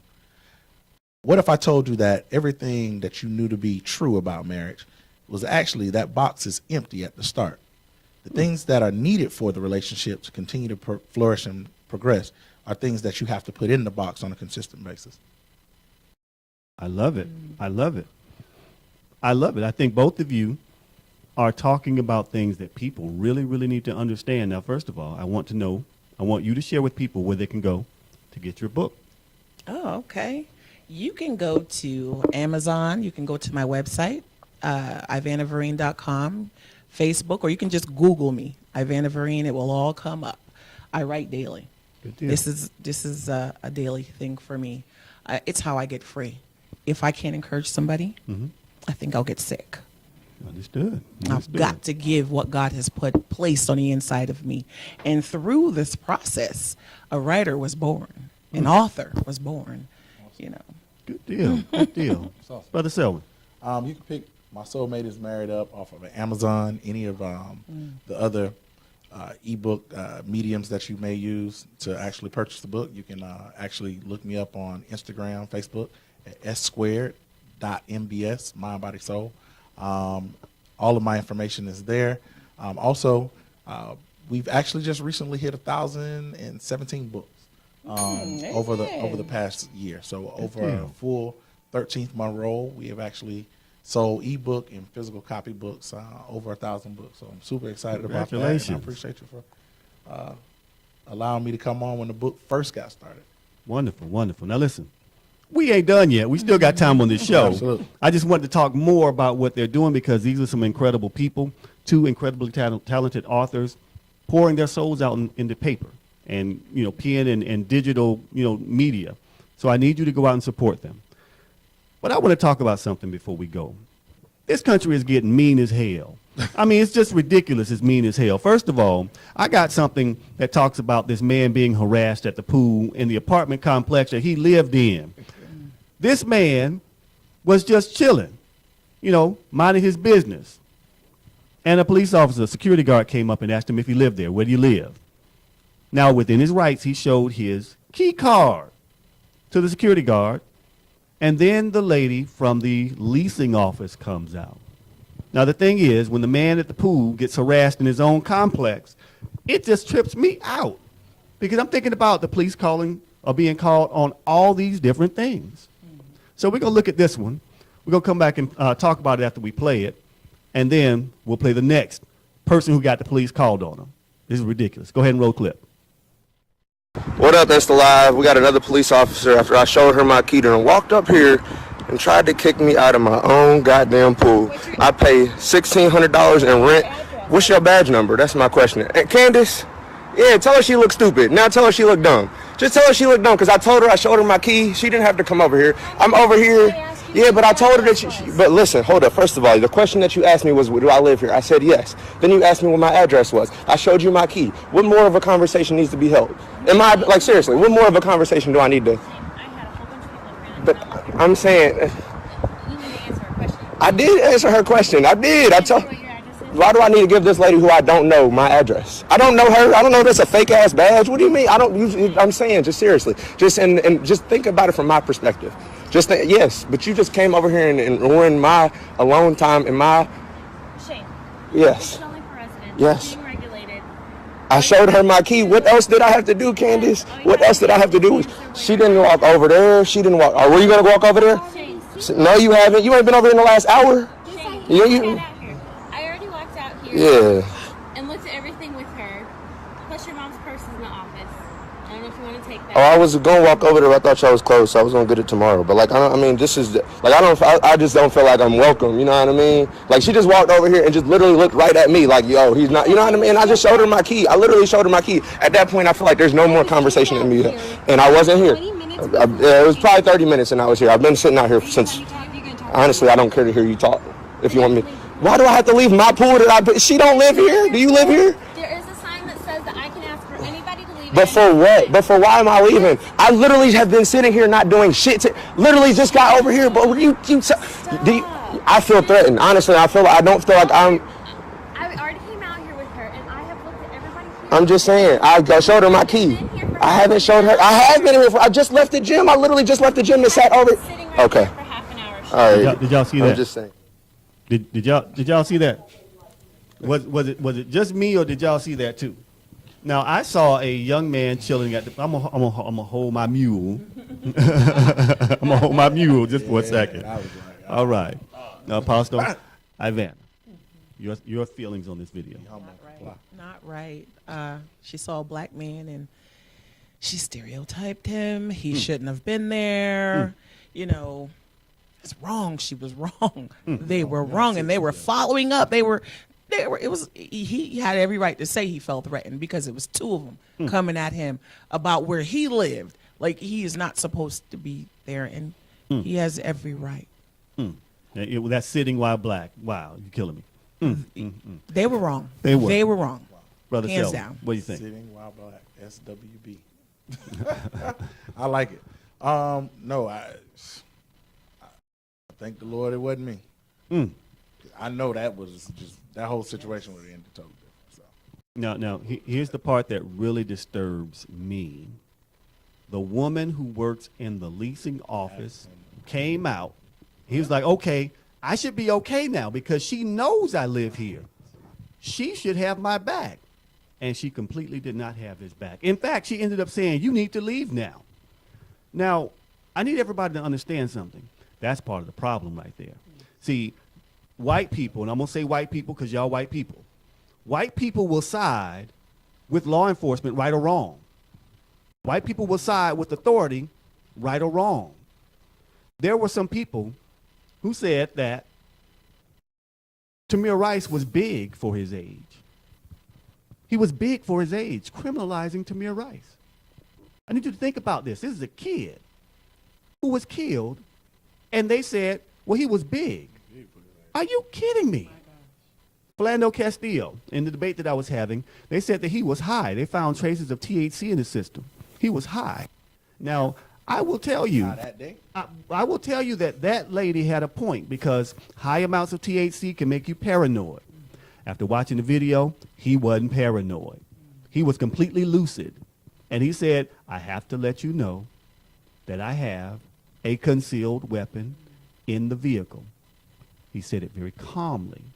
So if he was high, he was on the mellow side of being high, not the paranoid side of being high. This video is emblematic of the problem with this country. Even in the right, we still wrong when authorities show up. And that leasing office agent should have said, you know what, he lives here, he's fine. And that would have been the end of it. But no, she came out and she had to show her ass too. You need to leave. Now, I haven't been able to find out what's happened yet, but I'm going to tell you something. This country is getting mean. And another city, I don't know if this is New York. It looks like New York or Chicago, one of them. Another lady called the police on somebody because she felt like they were breaking the rules. So we got another permit patty. Do you have a permit to do what you're doing? We're going to play this video of another permit patty, and we're going to watch it to the end. Then we're going to talk about it because, honestly, I think they're starting to see what we're talking about and see we ain't playing. Let's go ahead and play this video.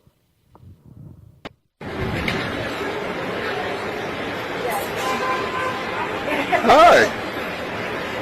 Permit Betty. Huh? We got another Permit Betty here. Everybody. Let's get her viral also. Let's get her viral also. Permit Betty. Yep, she sure does.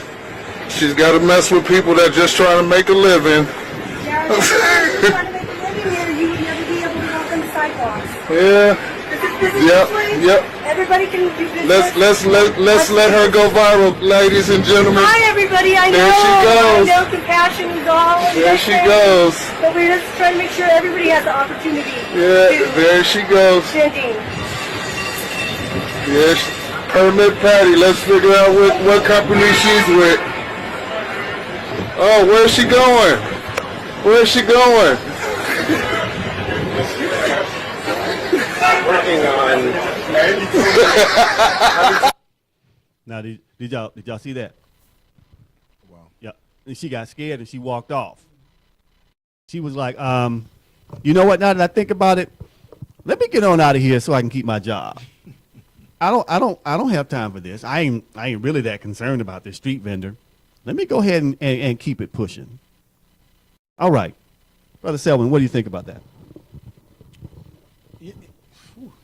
Oh man! Hold the mic all the way up for me. I think that the situation with America being so mean, I think it's a trickle down effect. I think that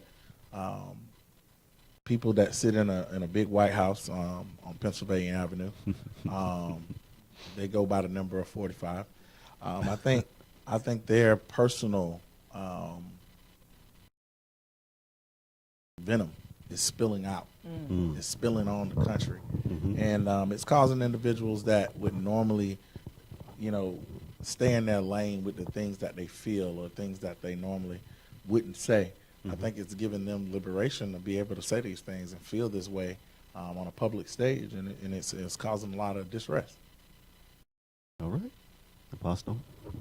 I feel like she should have minded her own business. Out of pocket. Out of pocket.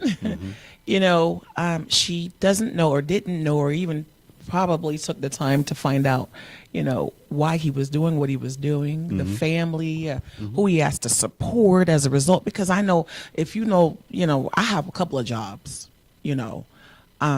one just nowadays isn't enough. You know what I mean? So everybody's looking for a way to make a little bit more. Compassion. Where's the compassion? Okay, now I want everybody to understand something. Brother Selwyn kind of hit it on the head. It's coming from the top. The attitude of this country is reflective of the leadership of this country. So we're going to play this video. I have this segment that we have towards the end of the show that talks about people who make some, either profound comments or some controversial comments or just some comments that are completely ludicrous. So we're going to play this next clip, and then we'll come back and we'll talk about it. Here we go. This is The Daily Show with Vice President Mike Pence. Let's roll clip. Pence made a visit to Brazil, and there was something he needed to get off his chest. To the people of Central America, I have a message for you, straight from my heart, and straight from the heart of the American people. Don't risk your lives or the lives of your children by trying to come to the United States on a road run by drug smugglers and human traffickers. If you can't come legally, don't come at all. God damn. That's from his heart? Jeez, what does he say when he hates you? That was so intense as well. If you can't come legally, don't come at all. Incidentally, that's also his rule for sex. Mother, I have a permit. And here's what I find funny about this whole thing, right? Is the fact that Mike Pence used Brazil as an opportunity to speak to Central American migrants. Why? Brazil is not even in Central America. You realize Florida is closer to Central America than Brazil. Like, there's no issue with immigrants coming from Brazil illegally. Brazilians don't even speak Spanish. Like, Brazil's just kind of similar to them. Like, what does that mean? It's like going to a Star Trek convention and being like, I've got a message for Chewbacca! But I guess for Pence, it's close enough. I feel like he gives this speech whenever he's around any Latinos, He'll be at Chili's like, I have a message straight from my heart. Don't risk your lives. It's like, sir, can you take the sizzling steak fajitas, please? My hand is starting to burn. It's starting to burn, sir. And the way Pence delivered that speech was no joke. Like, he sounded like, in those movies when a villain is showing up on every single TV screen around the world? Yes, sir. I got it. To the people of Central America. Nobody's saying that. I have a message for you. We're blanketing every station. Don't risk your lives or the lives of your children by trying to come to the United States on a road run by drug smugglers and human traffickers. If someone tells you they can bring your child to America, don't believe them. Hold on to your children. Build your lives in your homeland. If you can't come legally, don't come at all. Did you see that? Did you see that? What I want you to take away from that is he said if you can't come legally. Now listen, there are people that came to this country seeking asylum, and that is legal, and you were still locking them up at the border. You were still separating the families. Right now, crossing the border is a misdemeanor. A misdemeanor. You criminalized a misdemeanor to the point where you were treating them like they had committed felonies. Now, there's a movement to make crossing the border illegally a felony. They were saying you need to go to a port of entry if you want to seek asylum. They were arresting people at ports of entry who were seeking asylum. I need y'all to understand. They were doing this to people that were darker skinned. Let's keep it in perspective. They were doing these things, and they planned to start doing these things and blaming every other administration for these things because they wanted to be the ones who protected the border, even though immigration had gone down. Illegal immigration had gone down. Arrests at the borders had gone down. It had been going down every year since President Obama was in office. There was no border emergency. They wanted to do this to fuel the prison industrial complex. Right now, immigration detention is nearly $1 billion industry. Nearly $1 billion industry. It was about the money and making people who are in America, who are those true mean patriots, the super patriots, feel good about being American. Now, Vice President Mike Pence, people say the dumbest things sometimes. Sometimes people develop diarrhea at the mouth. People end up putting their foot in their mouth and leave the shoestring hanging off the side. But you, sir, the 45th Vice President of the United States, you need to sit your ass down with that foolishness. You can't come here legally, don't come. But when they come here legally, they get arrested. Families get separated. Barely complying with the federal law to reunite the families. Little kids seeing their fathers and they don't recognize them. Little kids seeing their mothers and they don't recognize them. Shame on you folks. Shame on you folks who quoted the Bible. Mike Sessions, Jeff Sessions, talking about it's biblical to respect the laws of the land. What does the Bible say about how you treat immigrants? You treat him like he's from your country. That's what it says. Mean asses. Called a good Samaritan. It's not called the bad Samaritan. You're killing me. All right, listen. This has been a whole lot of fun. It's been 3 weeks. Y'all just don't know. I still got content. We can go another 2 hours. It's been that long since I've been on the air. 3 weeks. It's good to be back. I want to thank each one of you for coming out on the show. What I'd like to do at this time is for you to, if you feel so inclined, share your information, how people can follow you, contact you, call you, and things like that. Yes, ma'am. Absolutely. I want to thank you for having me on, and My thank pleasure. you, everyone, for listening, and thank you for you being you.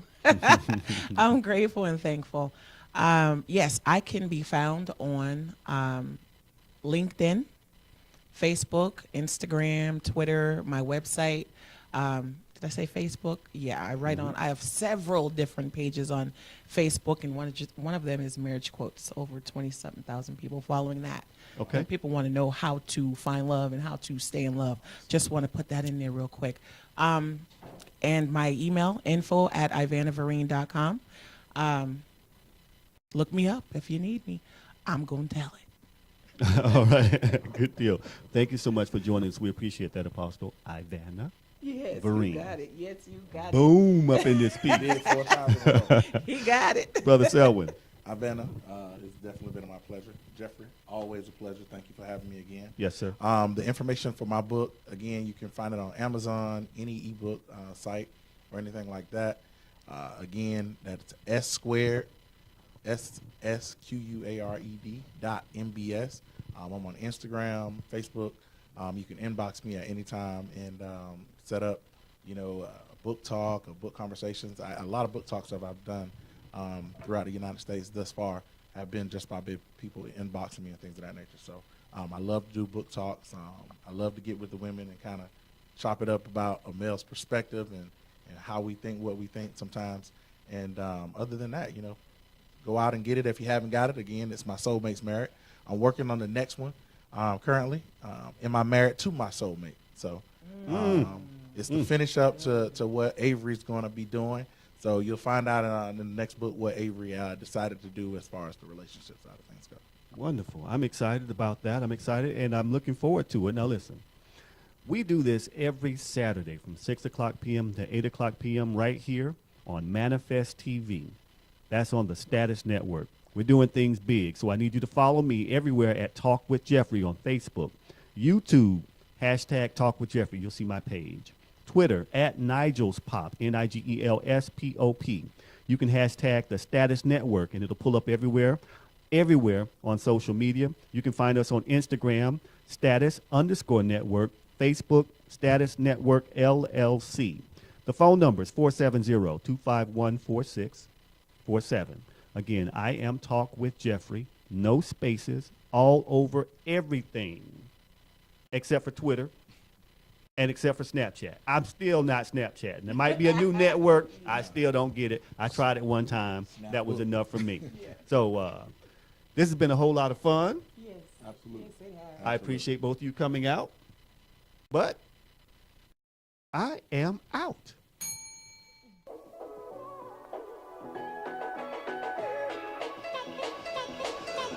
So now, you know. Now that you know about Jeffrey and Let's Talk About It Live, come be a part of our family. You know we had to give y'all homework, right? Keep up with the show. Follow us on all of our social media platforms. That's Facebook and Instagram. Would you like to listen to the show on the go? Make sure you download the Status Network app on your Google or Apple Play Store. Want to talk to Jeffrey? Dial 470-251-4647. We thank you for listening. And make sure you're back here every Saturday from 6 p.m. to 8 p.m. on Let's Talk About It Live with Jeffrey L. Miller. Status Network.